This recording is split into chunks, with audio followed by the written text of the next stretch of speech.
crowned sa bilang Outstanding Asian Star sa Seoul Drama Awards. Yes! Una po naming nabalita yan noong July 17 pa. Sinabi nga ni Kim, I am lost for words beyond thankful, grateful, and extremely happy. I can't believe this is happening. Thank you to Seoul Drama Awards. Muli, congratulations, Kim! Yes! Congrats, it's true. Kimmy! Tuwan-tuwa ang mga Kim Pao fans yung mga nanonood sa atin ngayon, di ba? At yan, syempre pupunta si Kim sa gaganapin yan sa September 25.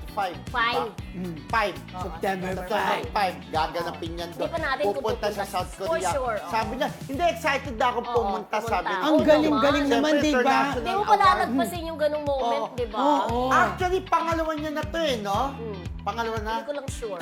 Pangalawa. Oo. Kim Pao, tanong niyo nga kung pangalawa. Alam ko pangalawa na to eh. May nauna na rin eh. Tapos Pero international, hindi. tapos ito. Meron ano din siya doon sa may parang content. Kung saan yun kasama naman. niya doon. Content Creator Awards ba yon? Kung saan kasama, konoming rin niya sila Arjo Atay.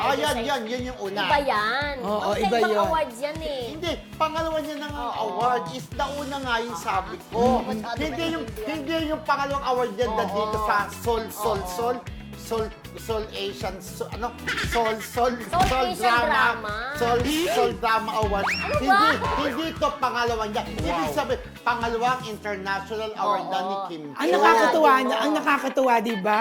Kung dito pinaparangalan siya, Oo. pinaparangalan din sa ibang bansa, di Parang ba? Ate Proud Gaya. na proud tayo, syempre, bilang isang Pinoy. Katulad ng mga kababayan natin ngayon sa Paris Olympics, di ba? Nakikipaglaban para Diba? sa Pilipinas. Ano ba international award na si Kim Chiu, Yes. diba? Yes. Kumbaga, yun ang edge niya sa mga kakontemporaryo niya, diba? Tsaka marami pang ano dyan marami pang mga, binalita na nga natin yun, marami pang mga like the Zoomers, marami Oo. pang mga di ba, mga nominees dyan.